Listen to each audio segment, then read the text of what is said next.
pa ang sinabi mo, truth is not a defense.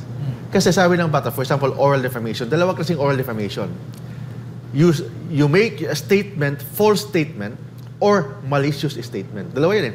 False or malicious. Kahit totoo yung sinasabi mo, but malicious naman. Ang purpose mo para pahiyain yung isang tao. Di ba? Sabihin mo sa isang tao, ikaw, kabit ka. Totoo naman kabit ka. Pero bakit? Pero hindi mo dapat sabihin yun. Kasi nakaka-insulto yan. Pero sinabi mo talaga yun. So, ibig sabihin, malicious statement, even totoo. Even totoo. Ha? Pero, nakaka-insulto yan. It will affect or it will injure the person's reputation, honor, and dignity. That is considered oral defamation. Kahit totoo.